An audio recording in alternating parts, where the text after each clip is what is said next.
जय हिंद साथियों, स्वागत है आपका एक बार फिर से मैथ्स बाय अभिषेक के इस यूट्यूब चैनल पर।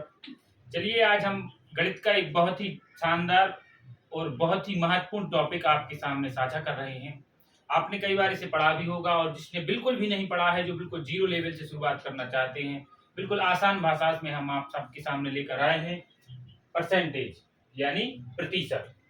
प्रतिशत जैसा कि नाम से ही समझ में आ रहा है, प्रतिशत प्रतिशत यानी कि वह जिसकी संख्या तुलना किससे की गई हो 100 पर। जैसे लिखा है 20 या 50%, इसका सीधा मतलब है कि 100 में से 50, 100 में से 50। इस प्रतिशत का मतलब ही होता है कि 50, इस प्रतिशत का मतलब होता है बटे 100 यानी प्रति 100, प्रति 100। इसी को हम पढ़ते हैं प्रतिशत, यानी कि कुल चीजें कितनी होंगी 100, उनमें से 50। यानी कि जब भी हम किसी संख्या का या बड़ी छोटी किसी भी प्रकार की संख्या का 100 से तुलना करें, किससे तुलना करें 100 से तुलना करें, तो उसे हम कहते हैं प्रतिशत। बहुत बढ़िया। चलिए देखते हैं कुछ ऐसी जो इसमें हमारे सवाल किस प्रकार से परसेंटेज से बनते हैं। एक जैसे लिखा है प्रतिशत 100, इसको हम क्या लिख सकते हैं 100% को 50 बटे 100। यानी जिसे अब हम हल करेंगे तो 5 एक 5, 5 दूनी कितना आ जाएगा 1 बटे 2। यानी कि अगर हमें किसी प्रतिशत को भिन्न बनाना हो, क्या बनाना हो भिन्न बनाना हो, तो हम उसमें कितने से भाग लगा देंगे 100 से उसमें भाग लगा देंगे। जैसे कि लिखा है 20%, कितना है 20%। इसको जो हम बटे में बदलना होगा तो हम लिख देंगे 20 बटे 100, ये कट जाएगा, कितना आ जाएगा 1 बटे 5। बहुत बढ़िया। ऐसे ही है 25%, इसको हल करेंगे कितना आ जाएगा 25 बटे 100। यानी कि जब भी हमें किसी संख्या को परसेंट से अनुपात में बनाना होगा तो हम बटे में कितने लगा देंगे 100 लगा देंगे। चलिए देखते हैं, इसको काटेंगे कितना आ जाएगा 25 चौको 100 यानी 1 बटे 4। बहुत ही अच्छा कॉन्सेप्ट है। यहाँ से हमें देखने में पता चल रहा है कि 100 में से कितने 50। यदि इसी को हम अनुपात में बनाए तो कुल चीजें होंगी कितनी 2 और 2 में से कितनी 1। ये अनुपात भी कितने के बराबर है 50% की, यानी कि 2 का 50% क्या है 1। ये देखो कि कितना है 20%, यानी 100 में से कितने 20। और ये भी तो यही कह रहा है कि 5 का 20% है क्या 1। इधर देखो कितना लिखा है 25%, यानी 100 में से 25। और ये भी तो हमें यही बता रहा है कि 4 का 25% है 1। यानी कि हमने यहाँ से सीखा किसी भी संख्या को परसेंटेज से अगर अनुपात में या भिन्न में बनाना है तो हम उसमें कितने से भाग कर देंगे 100 से। कितने से भाग कर देंगे 100 से भाग कर देंगे। एक आध और उदाहरण देखते हैं, जैसे कि 60%, कितना परसेंट 60% को अगर हमें प्रतिशत में बनाना है तो लिख लेंगे 60 बटे 100, कितना आ जाएगा 3 बटे 3 दूनी 2 3 6 3 5 15, यानी कि 3 बटे 5। 100 में से कितने लिए हैं 60, उसी को क्या कह दिया 60%। और उसी को अनुपात में हम कैसे बना सकते हैं कि कुल चीजें रही होंगी कितनी 5। उसी 5 का 60% है 3। 5 का 60% है 30। इसे इनको हम थोड़ा याद करते चलेंगे, इससे हमें सवाल बनाने में बहुत ही ज्यादा आसानी होती है। ये तो हमने सीखा कि जब हमारे पास प्रतिशत हो तो उसको हम बटे में कैसे बदलेंगे। लेकिन अगर कोई चीज हमें अनुपात में हो या बटे में दी गई हो और हमें उसका प्रतिशत पता करना है तो बिल्कुल इसका रिवर्स करेंगे। अभी हम क्या कर रहे थे 100 से भाग। तो जब हमें प्रतिशत ज्ञात करना होगा तो हम क्या करेंगे अब 100 से गुणा। कोई हमसे कह दे 1 बटे 5 का प्रतिशत मान निकालिए, कितने का 1 बटे 5 का, तो हम चुपचाप इसमें कितने से गुणा कर देंगे 100% से। तो हल करेंगे कितना आ जाएगा 20। कितना आ गया 20%। समझ आ रहा है ये बात। कोई हमसे कहे 1 बटे 4 का प्रतिशत मान निकालिए तो कितने से गुणा कर देंगे 100 से। तो 4 एकम 4 और 25 चौके 100, यानी कितने परसेंट आ गया 25%, यानी कि हम लिखें या 25% या लिखें 1/4। ये आपस में कैसी हैं? बराबर। कोई हमसे कहे 1/5 को प्रतिशत में बदले तो हम कितने से गुणा कर देंगे? 100 से। ये कट जाएगा, कितनी बार कटेगा? 20 बार। यानी 1/5 की परसेंट वैल्यू कितनी है? 20%। कोई हमसे कहे 1/6 को प्रतिशत में बदलिए तो कितने से गुणा कर देंगे? 100 से। 6 से इसमें भाग हो रहा है, देखते हैं कितनी बार कटता है। 6 एकम 6, बचेंगे 4, यानी 6 छूं 36, सही 4/6, ऐसा ही ना? और कट के ये कितना हो जाएगा? 2/3, यानी 16 सही 2/3 प्रतिशत।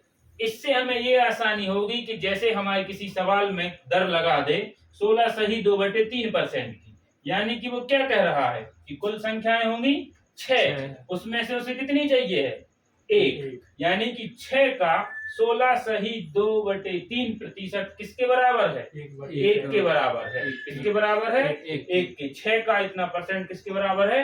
1 के। कह दे 1/7, कितना? 1/7, तो गुणा कर लेंगे 100 से।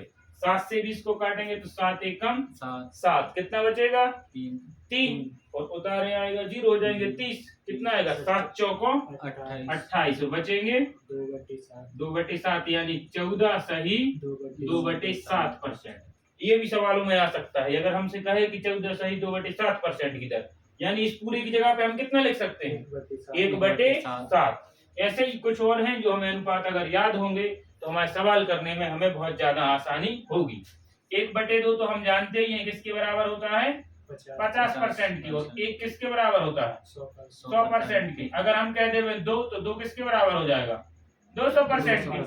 ठीक है। ऐसे एक होता है 1/3। 1/3 पता करना है, गुणा कितना कर देंगे? 100%, कितना आएगा बराबर में? इसको हम काटेंगे तो आएगा 33 सही 1/3%। ठीक है। कई सवालों में ये दर भी लगा देंगे 33 सही 1/3%, तो उसका मान डायरेक्ट कितना आ जाएगा? 1/3। 4 हो गया, 5 6 7, 1/8 गुणित 100। ठीक, 8 से इसको काटेंगे तो देखो 8 एक बार कट जाएगा, बचेगा 2, 8 दूनी 16, बचेंगे 4/8। ये कट जाएंगे, कितना आ जाएगा? 12 सही 1/2%। यानी 12.5 की घात अगर दर हमें मिल जाए कहीं तो इसका सीधा मतलब हम क्या लगाएंगे? चीजें नहीं होगी 8, और 8 का 12.5% है कितना? 1। हमसे कहे 9%, 1/9, यानी गुणा कितना कर देंगे? 100। कितनी बार कटेगा? 1/9, ऐसा ही 11 सही 1/9। ये अभी हमने सीखा किसी बटे की संख्या को कैसे हम प्रतिशत में बदलते हैं और किसी परसेंट को कैसे हम अनुपात में बदलते हैं, यानी भिन्न में बदलते हैं, और उसी को बटे की संख्या कहते हैं। ठीक है, आगे देखते हैं हम इससे कैसे छोटे छोटे सवालों को बना सकते हैं। देखिए, कुछ सवाल देखते हैं कि कैसे हम किसी प्रतिशत को साधारण भिन्न के रूप में व्यक्त कर सकते हैं। पहला सवाल है हमारे पास, कितना परसेंट है? 35%। कह रहे हैं इस 35% को कहाँ बदलेंगे? साधारण भिन्न में। हमने सीखा कि जब भी किसी प्रतिशत को साधारण भिन्न में बदलना हो तो हम उसमें बटे कितना कर देंगे? 100, और हमारा काम हो जाएगा। ठीक है, देखेंगे कि कौन सी किससे कट रहा है तो काट देंगे। ठीक है, 5 से काट ले बेटे। 5 7 35, इसको काटेंगे कितना आएगा? 20। 5 दूनी 10, यानी 20, यानी 35 का आंसर कितना आ जाएगा? 7/20। जब 35 को हम भिन्न के रूप में लिखेंगे तो कैसा लिख देंगे? 7/20। इससे हम एक बात और समझ रहे हैं कि जो 20 का 35% है क्या? 7। 20 का 35% है 7। चलो देखते हैं, यहाँ पे हमसे कहा गया है 1.6 को भिन्न के रूप में व्यक्त कीजिए, तो हम लिख देंगे 1/6 गुणित 100। ऐसे करते हैं कि नहीं? और ये दशमलव हटाने के लिए ऊपर नीचे 10 से गुणा कर देंगे। इसमें 10 से गुणा करेंगे तो दशमलव हट जाएगा, और इसमें 10 से गुणा करेंगे तो एक 0 और आ जाएगा नीचे। चलो इसको हल करते हैं। 3 में 8 से जा रहा है, 8 से काट दे रहा हूँ। 8 दूनी 16, इसको 8 से काटेंगे। चलो काटो, 8 एकम, बचा 2, 8 दूनी 16, बचे 4, हो गए 40, 8 पंचे 40, यानी 16 को जब मैं बटे में बदलूंगा तो कितना आ जाएगा 2/125। ठीक है, यानी मैं एक बात और समझ गया कि 125 का 1.6% है कितना 2। चलो इसको बदलते हैं, कितना लिखा है 0.5%। 0.5% को जब परसेंट को मैं बटे में बदल दूंगा तो बटे कितनी लिख दूंगा 100। ये दशमलव हटाना है तो एक शून्य नीचे लगा लेंगे, 5 से कट रहा है, 5 एकम 5 दूनी, यानी 1/, कितना आ जाएगा 2 में कितने 0 2 0, यानी 1/200। एक बात में ये समझा कि 0.5% का साधारण भिन्न में मान कितना होगा 1/200। और एक बात ये भी समझा कि 200 का 0.5% कितना होगा 1 होगा। बहुत बढ़िया। अब कह रहे हैं 125 को जब भिन्न में बदलना होगा तो लिखेंगे 125/100। कट रहा है 25 पंचे और 25 चौको। ठीक है, 25 पंचे 125, यानी इसका आंसर कितना आ गया 5/4। कितना आ गया 5/4। यानी कि एक बात तो मैं ये समझ गया कि 125 को अगर मैं भिन्न के रूप में लिखूंगा तो कितना आएगा 5/4। और एक बात और समझा कि 4 का 125% है क्या 5। इतनी बात समझ में आ रही है। अभी तक हमने सीखा कि अगर कोई भिन्न है उसको हम अनुपात में या किसी प्रतिशत को अनुपात में या भिन्न में कैसे बनाएंगे। ये प्रतिशत का बटे लिख देंगे कितना 100। जैसे ही बटे 100 लिखेंगे हमारी भिन्न जो है वो काय बन जाएगी, सॉरी जो हमारी परसेंट की राशि है वो काय बन जाएगी साधारण भिन्न में बदल जाएगी। देखते हैं प्रतिशत के कुछ और सवाल बिल्कुल अलग और नए तरीके से। हम यहाँ कोई सूत्र नहीं सिखा रहे, कोई सूत्र नहीं रटवा रहे। इन सवालों को बिल्कुल आसान तरीका से आप खुद बनाएंगे। बड़े से बड़े परसेंट के सवालों को बिल्कुल एक बारीक सा अंतर रहता है कि अगर वो हमने क्लियर कर लिया, हमें अगर वह बात समझ में आ गई तो हम उन सवालों को बना लेंगे। आप खुद इस सवालों को मेरे साथ बनाना सीख जाएंगे। चलिए देखते हैं, हम यहाँ पहली बार लिख रहे हैं प्रतिशत में वृद्धि व कमी के सवालों को हम कैसे करते हैं। कोई भी चीज जो है वो हम मान लेते हैं कितनी है 100%। कितनी है 100%। अब अगर उसमें वृद्धि हो रही है तो उसके प्रतिशत मान में भी वृद्धि होगी। कोई चीज कितनी भी है उसे हम कितना मानते हैं 100%। अगर हम कहें कि उसमें 20% की वैल्यू हुई, प्रतिशत की वृद्धि हुई, यानी वह 100 से बढ़कर कितनी हो गई 120। हम कहें उसमें 50% की वृद्धि हुई तो वो कितनी हो गई 150। स्वाभाविक है। और यही कमी की बात चले, हम कहें भैया 20% की कमी, भाई तो वो कमी कहाँ से होगी 100 में से, तो कम होके कितनी हो गई वो 80%। हम कहें 50% की कमी हो गई तो पहले कितनी थी 100, अब कम होके कितनी हो गई 50%। इतनी बात समझ में आ रही ना। यानी जब हम कहें कि किसी में वृद्धि हुई है यानी कि उसकी 100 से बढ़ के कितने परसेंट हो गई वो 120। जब 20% की वृद्धि हुई और अगर 20% की कमी हुई तो वो कितनी हो जाएगी 80%। ठीक है, चलो देखते हैं कुछ सवालों के माध्यम से इसे हम कैसे बनाएंगे। कह रहे हैं कि एक व्यक्ति है जो 60 किलोमीटर प्रति घंटे की चाल से गाड़ी चला रहा है। यदि वह चाल 25% बढ़ा दे, उसने अपनी चाल को कितना बढ़ा दिया है 25% बढ़ा दिया है, तो उसकी नई चाल ज्ञात कीजिए। तो देखो इसको हम कैसे बनाएंगे। दो तरीका बता रहा हूँ, एक बेसिक और एक एडवांस जो हमें सीखना है। कह रहे हैं कितने परसेंट बढ़ा दी है 60 है, कितनी पहले 60 और बढ़ा कितनी बढ़ा के वो कितनी गई है 25। तो हमने बताया कि भैया जो भी चीज है उसको कितना मान लेना है 100% की वैल्यू हमारे सवाल में कितनी है 60। बढ़ा की पहले 100 थी, अब बढ़ के कितनी हो गई है 25 बढ़ी है, यानी कितनी हो गई होगी 100 में बढ़ के 25 हो गई तो कितनी हो गई होगी 125%। तो सवाल में यही कह रहा है कि 100% की वैल्यू तो पता है कितनी है 60, हमसे कितने की पूछ रहा है 125% की। तो हम इधर से देख लेंगे कि भैया अगर हमें 1% की वैल्यू पता करनी है तो जा तो आ जाएगी 60/100 ऐसे ही। और अगर हमें 125% की वैल्यू चाहिए तो हम गुणा कर देंगे कितने से 125 से। ऐसे करेंगे कि नहीं। चलो काटेंगे, तो ये इसको काटे तो आसान है ये काटना। 25 चौको 100 और 25 पंचे 125। 60 4 से कट जाएंगे जहाँ तक।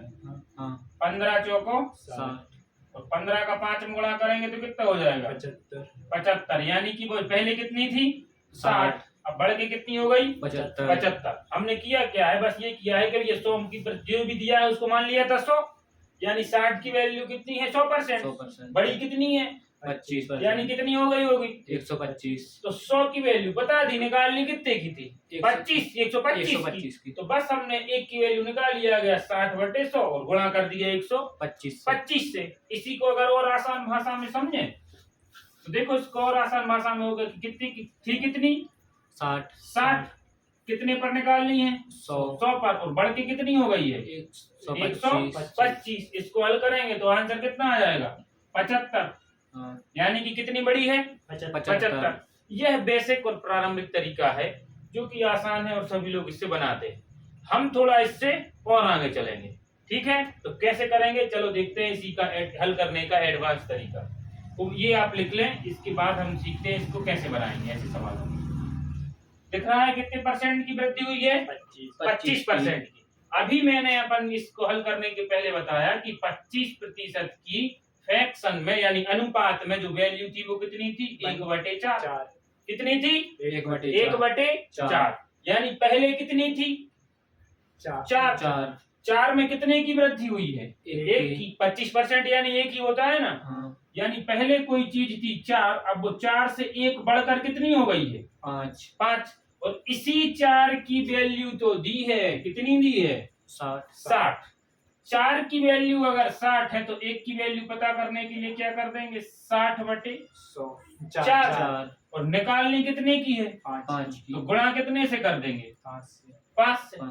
एक बार फिर से देखो, हमें पता था कि 25% को हम लिख सकते हैं 1/4, यानी कुल चीजें रही होंगी कितनी 4, उनमें से उनका 25% कितना होगा 4 का 25 की वृद्धि हुई है, यानी कि 4 से बढ़ के कितनी हो गई 5, और इसी 4 की वैल्यू हमें कितनी दी है 7, तो 1 की निकालेंगे तो 60/4, और चाहिए कितने की है 5 की, तो गुणा कितने से कर देंगे 5 से। इसको हल करेंगे तो देखियो 4 एकम 4 और 15 चौको 15 5 75, देखते ही साथ आपका आंसर आ जाएगा। यानी कि अब उसकी नई चाल जो है वो कितनी हो गई होगी 75 किलोमीटर प्रति घंटा। एक और सवाल से हम इसको और आसानी से देखते हैं, ठीक है। इधर देखो, कह रहे हैं किसी वस्तु का मूल्य कितना है 80% है। यदि मूल्य का 15% बढ़ाया जाए, कितना बढ़ाया जाए 15, यदि 15% बढ़ाया जाए तो वस्तु का नया मूल्य ज्ञात कीजिए। एक जो बेसिक तरीका हमारा रहेगा, हमें पता है कि 80/100, और बढ़ के कितना हो गया, पहले था 100 से बढ़ के कितना हो गया 115 बढ़ा है तो कितना हो गया होगा 115, यानी 115 से गुणा कर देंगे। इसको जब हम हल करेंगे तो ये 0 से ये 0 कट जाएगा, 5 से और काट दो तो ये आ जाएगा 5 दूनी 10, इसको 5 से काटेंगे आ जाएगा 5 दूनी 10, 5 3 15, और जब इसको 2 से काटेंगे 2 एकम 2, और कितनी बार कट जाएगा 4 बार। 23 का 4 में गुणा करेंगे तो आ जाएगा 3 चौको 12, और एक हासिल आ जाएगी 12, कितना आ जाएगा 92। यानी कि पहले रुपए कितने थे उसके 80 रुपए, 15% की वृद्धि की तो कितने आ गए 92। एक ये तरीका, ठीक है। चलो इसका एक दूसरा तरीका देखें जो, और एक दूसरा तरीका क्या हो सकता है। तो सबसे पहले मैंने कहा कि 15% का हमें निकालना है फ्रैक्शन। क्या निकालना है, यानी 15/100, 15/100। इसको हल करेंगे, 5 से भाग जा रहा है 5 3 15, और इसको काटा कितना 20, कितना गया 20।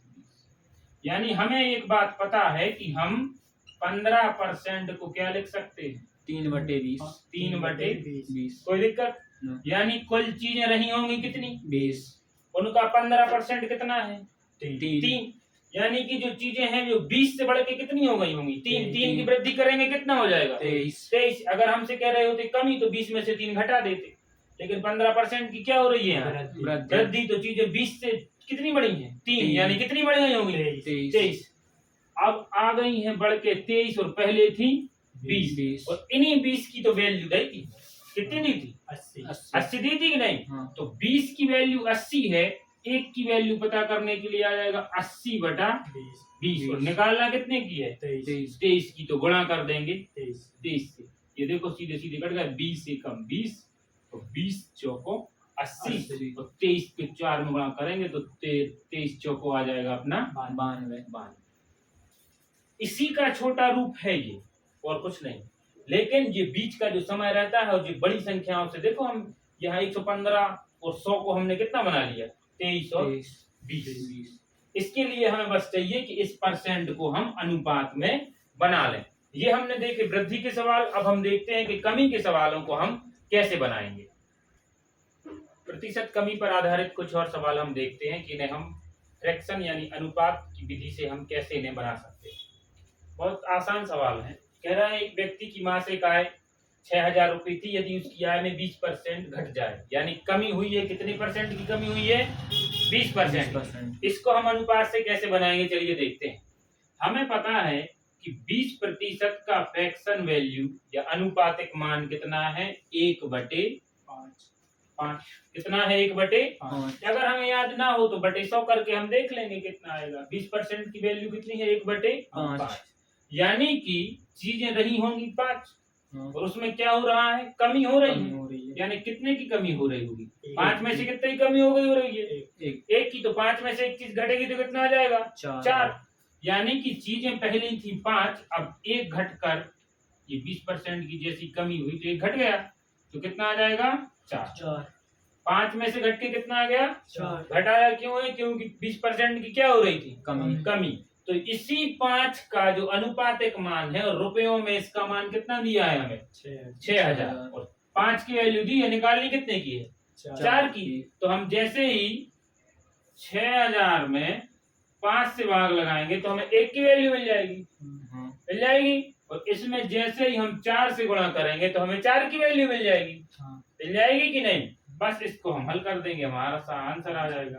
5 एकम 5, काटो कितनी बार कटेगा, 5 एकम 5 या 12 पंचे 60 भी होता है। और कितने जीरो लग जाएंगे, 2। 12 का 4 में गुणा करेंगे तो 12 चौको 48 में कितने जीरो लगा देंगे, 2। यानी कि जो आय 20% घटी है वो घटकर कितनी हो गई, 4800। एक और इसका तरीका है, देखते हैं कैसे।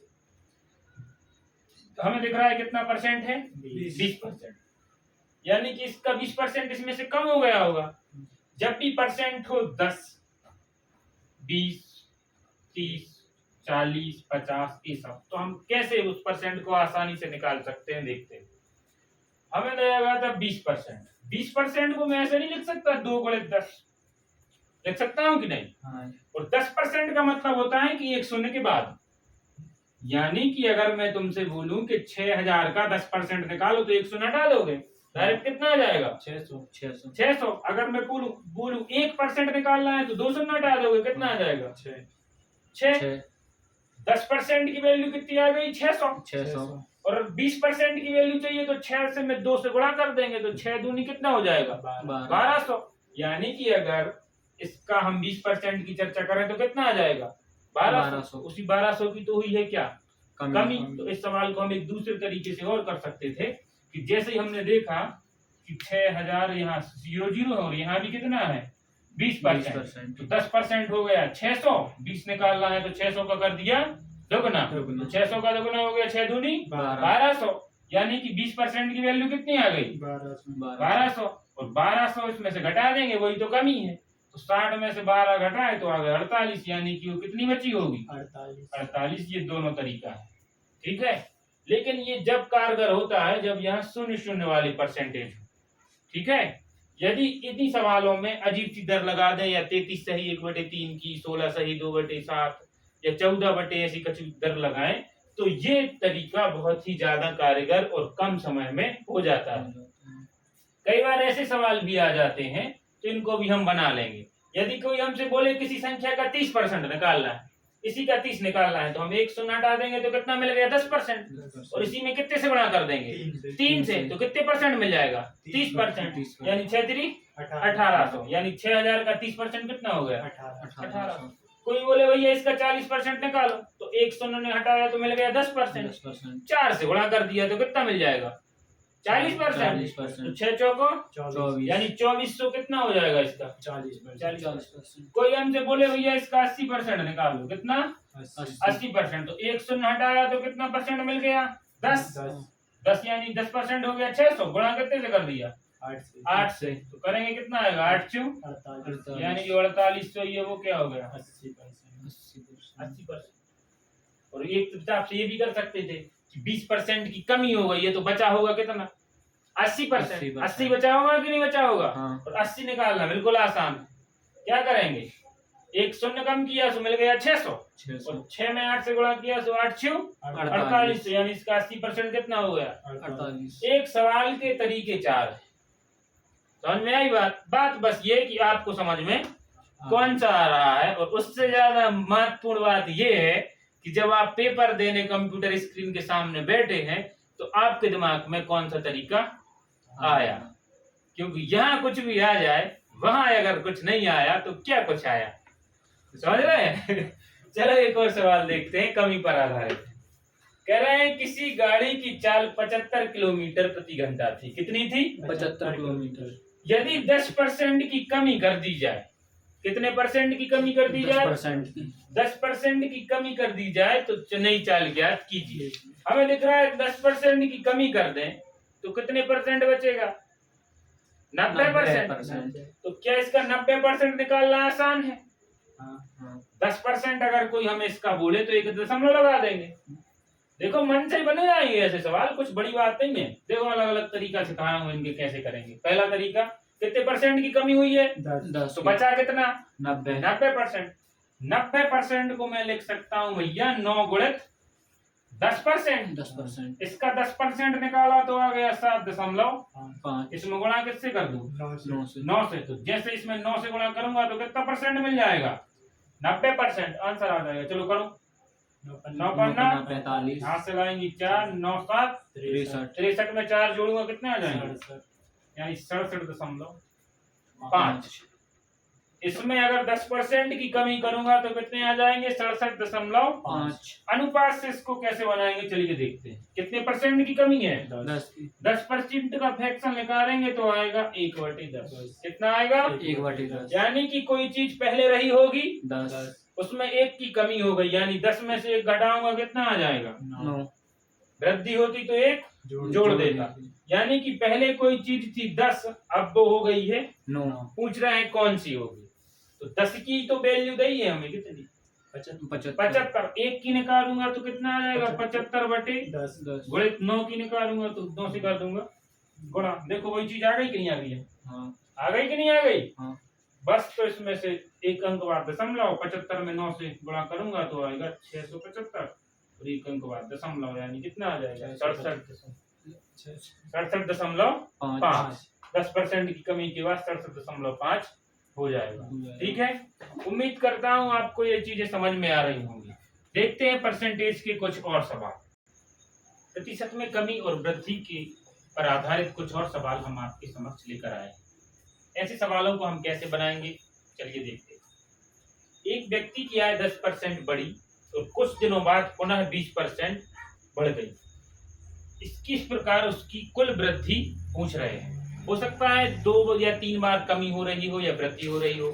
ऐसे सवालों में इसके पहले जो हमने सवाल देखे उसमें कोई भी चीज बढ़ रही थी या कम हो रही थी वो कितनी बार हो रही थी 1 बार। कोई चीज एक ही बार प्रतिशत में बढ़ रही थी या एक ही बार उसमें कमी हो रही थी। लेकिन इस बार जो हम सवाल आपके सामने लेकर आए हैं इस दिन में क्या हो रहा है कि एक बढ़ रही और फिर से भी बढ़ गई। यानी कितनी बार बढ़ी 2 बार। हो सकता है एक बार बढ़ रही हो और दूसरी बार घट जाए, या हो सकता है कि एक बार घटी और दूसरा फिर घट गई। ऐसे सवालों को हम कैसे बनाएंगे चलिए देखते हैं। हम ऐसे सवालों को बनाने के कई तरीके हैं। उनमें से एक तरीका देखते हैं कि मान लिया कि उसकी पहले आय कितनी थी 100। कितनी थी 100 में 10% बढ़ गई यानी 100 का 10% की वृद्धि होगी तो स्वाभाविक है बढ़कर कितनी हो गई 110%। फिर 110 का ये 100 का 10% बढ़ के कितनी हो गई 110। 110 का फिर बढ़ी कितना परसेंट बढ़ी 20%। तो अभी मैंने 20% निकालना आपको सिखाया कि क्या करना है। एक अंक दबाया तो मिल गया 10% और 2 से गुणा किया तो मिल गया 20% यानी 11 दूनी 22 की वृद्धि और हो गई इसमें। यानी इसका 20% हुआ 22 और 110 में जैसे ही हम 22 जोड़ेंगे तो कितना आ जाएगा 132 यानी कि पहले जो चीज 100 थी अब वो बढ़ के कितनी हो गई 132 यदि वो हम पहले 100% थी तो अब कितने परसेंट हो गई 132%। अगर मैं तुमसे पूछूं कि वृद्धि कितने की हुई तो साफ देखने समझ में आ रहा है कितने की वृद्धि हुई है 32% की, यानी जो 32% है वही हमारा सही आंसर हो जाएगा। इतनी बात समझे। इस सवाल को और आसानी से बनाने के लिए एक छोटा सा सूत्र भी है। ये सूत्र हमें जब लगाना है जब कोई चीज 2 बार दोहराई जा रही हो, या वृद्धि हो रही हो या कमी हो रही हो, या वृद्धि और वृद्धि हो रही हो, या कमी और कमी हो रही हो। चलो देखते हैं इस सूत्र को मैंने यहाँ लिखा है कैसे इस पे हम बना लेंगे। जरूरत नहीं है, लेकिन कई लोग कहेंगे कि भैया सूत्र से भी हो जाता है, आपने बताया नहीं है, तो इसलिए ऐसे लोगों को मैं यही बता देता हूँ। जो आपको उचित लगे आप वैसे कर सकते हैं। दोनों तरीके जितने हो सकते हैं उतने तरीके बता रहा हूं। कह रहे हैं कि पहला प्रतिशत धन दूसरा प्रतिशत। पहले कितनी बड़ी 10 धन, दूसरी कितनी बड़ी 20 पर तो 20 कर दें। ठीक है। फिर कह रहे हैं प्लस पहला प्रतिशत धन दूसरा, पहला प्रतिशत धन दूसरा प्रतिशत, तो दोनों प्रतिशत को हम जोड़ देंगे। कितना आ जाएगा 30 बटे कर देंगे तो कितना कर देंगे 100 बटे कर देंगे 100।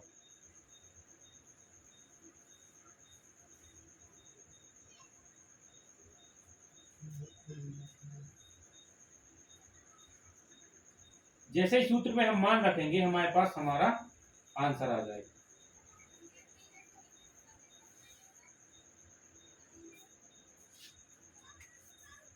पहली और दूसरी इधर हम जैसे ही हल करेंगे, यहाँ माइनस नहीं है प्लस नहीं है, क्या है यहाँ गुणा।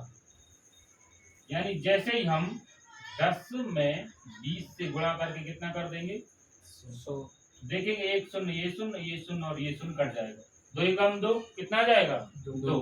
इन जब को जोड़ेंगे 20 और 10 कितना हो जाएगा 30 में 2 जोड़ेंगे कितना आ जाएगा 30, यानी कि कुल कितना आ जाएगा 32% की वृद्धि। अब ये वृद्धि हुई है या कमी, इसको बनाने के लिए क्या एक तरीका मैंने यहाँ लिखा भी है कि अगर धन चिन्ह है तो क्या हो रही होगी वृद्धि, और अगर ऋण चिन्ह है तो क्या हो रही होगी कमी।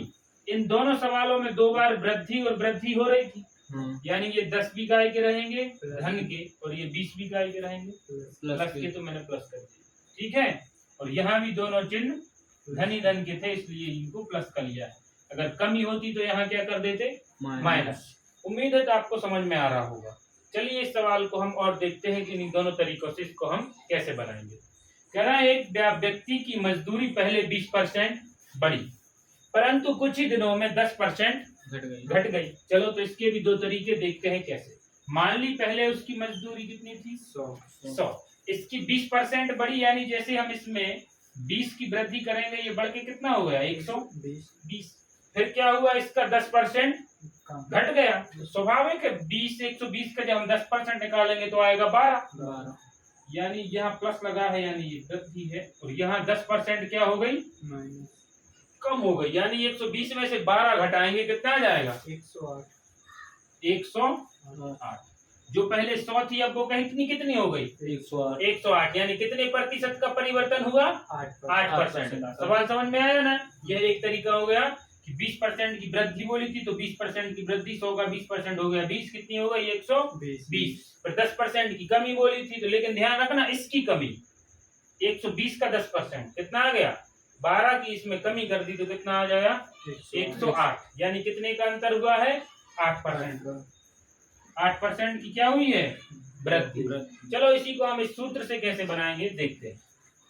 हमें पता है कि पहला प्रतिशत पहला कितना है 20, चूंकि 20 की वृद्धि हुई है तो ये धन के लेंगे, प्लस दूसरा प्रतिशत, दूसरा क्या हुआ है 10% की कमी, तो कमी के लिए हम कौन सा चिन्ह लगा लेंगे ऋण चिन्ह लगा लेंगे। धन पहला कितना है 20 गुणे दूसरा कितना है ऋण 10। ऋण 10 क्यों ले रहे हैं क्योंकि ये हो रही है कमी। तो बटे कितने करना है 100। कोई दिक्कत नहीं। चलो देखते हैं। ये 20 धन के हैं और 10 ऋण के हैं, तो 20 में से 10 जाएगा कितना बचेगा 10। इसको हल करेंगे तो ये शून्य से ये शून्य, ये शून्य से ये शून्य, ये 2 एकम कितना हो जाएगा 2। लेकिन ध्यान रखो प्लस और माइनस का गुणा कितना आएगा माइनस के। 10 में से 2 घटेगा कितना आ जाएगा तो देखो ये 8 प्लस के हैं कि माइनस के? प्लस प्लस के हैं, यानी कि हमारी प्रतिशत में क्या होगी? वृद्धि। कितने परसेंट की? 8%। ये दोनों तरीके हैं जिनसे हम सवाल बना सकते हैं। उम्मीद है आपको ये सवाल समझ में आ रहे होंगे। देखते हैं कुछ और सवाल प्रतिशत पे। देखते हैं प्रतिशत वृद्धि और कमी पर आए हुए कुछ और सवाल। ये बहुत ही शानदार सवाल हैं और ऐसे सवालों को बनाने में हमारे छात्र बहुत ज्यादा मेहनत करते हैं और उन्हें बहुत ज्यादा जूझना पड़ता है, लेकिन हम उन्हें बहुत आसान तरीके से बना सकते हैं। इनके भी दो ही तरीके हैं, जो आपको अच्छा लगे, समझ में आए, आप उसे अपनाइए। तो मैं तो चाहता हूं कि आप दोनों तरीके सीख जाएं, क्योंकि पेपर में कौन सा याद रहे, कौन भूल जाए, कौन जाने। ठीक है, कह रहे हैं किसी आयत की लंबाई में 5% की वृद्धि की है। क्या की है? लंबाई में 5% की वृद्धि और चौड़ाई में 10% की वृद्धि की। लंबाई में कितने परसेंट की वृद्धि की? 5% की। और चौड़ाई में कितने परसेंट की वृद्धि की? 10% की। तो पूछ रहे हैं उसके क्षेत्रफल में कितने प्रतिशत का परिवर्तन होगा? उसके क्षेत्रफल में कितने परसेंट का परिवर्तन होगा? कह रहे हैं 5% और 10%। देखो इसको हम कैसे बनाएंगे। मान लिया मैंने कि उसकी लंबाई 100 थी और चौड़ाई भी कितनी थी? लंबाई भी 100 थी और चौड़ाई भी 100 थी। तो उसका क्षेत्रफल लंबाई और चौड़ाई मुझे पता है कितना हो जाएगा? 1000। ऐसे होगा कि नहीं? अब 5% की वृद्धि हुई है, यानी कि इसमें 5% बढ़ाएंगे तो कितना हो जाएगा? 105। ऐसे ही कि नहीं? और चौड़ाई में कितने परसेंट की वृद्धि हुई है? 10% की। तो ये कितना हो जाएगा? 110। अब क्षेत्रफल कितना हो जाएगा? इनका आपस में क्या करना है? गुणा करेंगे। गुणा कितना आ जाएगा? 10 तो ये आ जाएगा 105 का 11 में गुणा करेंगे तो आएंगे 5, हाथ से लाई जाएगी 10। फिर से 105 का 1 में गुणा करेंगे तो आएगा 105, में 10 जोड़ेंगे तो आ जाएगा 115। ऐसे ही आएगा? पक्का? हाँ। यानी कि पहले से हमारा कितना था? 10,000 1,000 सैकड़ा हजार ही तो है। 1,000 और 10,000 रहेगा, सॉरी, 2 शून्य लगाएंगे। ठीक है, और अब कितना हो जाएगा? 11,550। तो पहले था 10,000, अब हो गया 11,550। तो हम देखेंगे वृद्धि कितनी की? 1,550। वृद्धि हुई 1,550।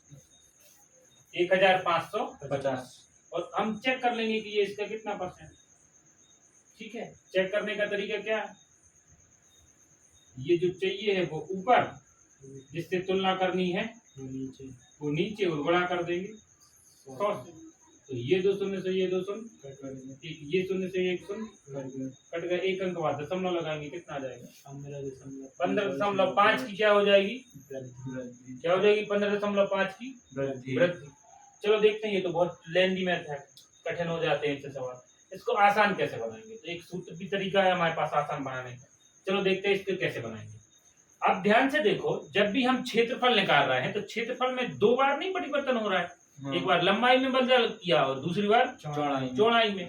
तो जैसे अभी हम पहले सवाल करके आए थे कि कोई चीज 2 बार बदल रही थी, ऐसे ही तो अब हो रहा है। अगर लंबाई बदल देंगे तो भी क्षेत्रफल बदलेगा, और चौड़ाई बदल देंगे तो फिर से क्षेत्रफल बदल जाएगा। यानी कि इन सवालों को इस सूत्र की मदद से भी हम कर सकते हैं। यानी कि पहले कितने की वृद्धि हुई है? 5। दूसरी बार कितने की वृद्धि हुई है? धन। पहले कितने की हुई है? 5 की। गुणित दूसरा कितने की हुई है? 10 की। बटा कितना कर देना है? ये शून्य से ये शून्य कट जाएगा। और देखो 5 एकम 5, 5 एकम 5, 5 दूनी 10, 5 दूनी 10। इसको जोड़ेंगे कितना आ जाएगा? 15 सही 1/2। और 1/2 को हम जानते हैं 0.5 भी लिख सकते हैं, यानी कि 15.5। यहाँ भी 15.5 आ रहा था और यहाँ भी 15.5 आ रहा है। लेकिन देख सकते हैं कि यह तरीका बहुत ही आसान है। इसमें इतना भी आसान है कि अगर हो सकता है कि चौड़ाई में कमी हो रही होती तो हम जहाँ चौड़ाई आती वहाँ क्या लगा देते? माइनस। या दोनों में कमी आ रही होती तो दोनों जगह क्या लगा देते? माइनस लगा देते। एक में वृद्धि एक में कमी होती तो जिसमें वृद्धि उसमें प्लस, जिसमें कमी होती उसमें माइनस लगा देते। चलो देखते हैं एक और सवाल। कह रहा है एक वर्ग की भुजा 25% बढ़ाई गई। पहले हमें पता होना चाहिए कि वर्ग क्या है। वर्ग एक ऐसी आकृति है जिसकी चारों भुजाएं कैसी होती है? समान। अब जब इसकी एक भुजा में बदल रहे हैं तो स्वाभाविक है ये 25 बढ़ेगी तो यही 25 बढ़ेगी।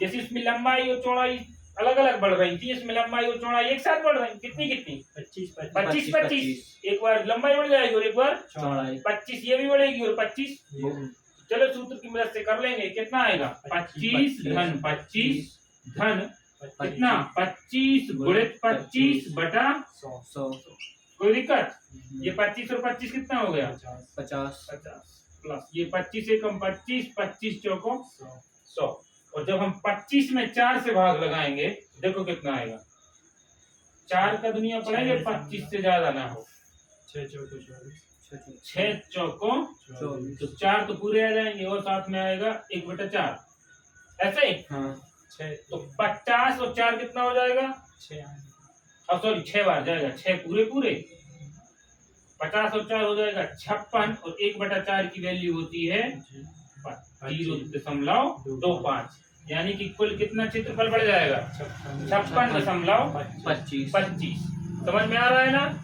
ऐसे कुछ और सवाल हैं जो आपको मैं होमवर्क के रूप में दे रहा हूं, बाकी का अध्याय हम कल पढ़ेंगे।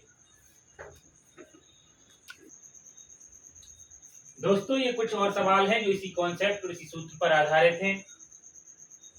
एक ये आय संबंधी, व्यय संबंधी, ठोस के अभ्यास और इसकी पृष्ठीय क्षेत्रफल संबंधी। इस सवाल से और इस कॉन्सेप्ट से हम सब सवाल कर सकते हैं जो हमारे क्षेत्रफल पर आधारित हो या जिसमें दो विमाओं का परिवर्तन हो रहा हो, या पहली बार और दूसरी बार परसेंटेज में परिवर्तन हो रहा हो। ऐसे हम सभी सवालों को इस तरीके से कर सकते हैं। उम्मीद है प्रतिशत की यह छोटे कॉन्सेप्ट आपको समझ में आए होंगे।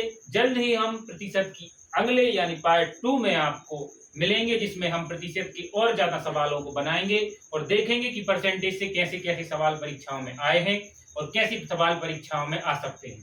तब तक के लिए जय हिंद, जय भारत, नमस्कार।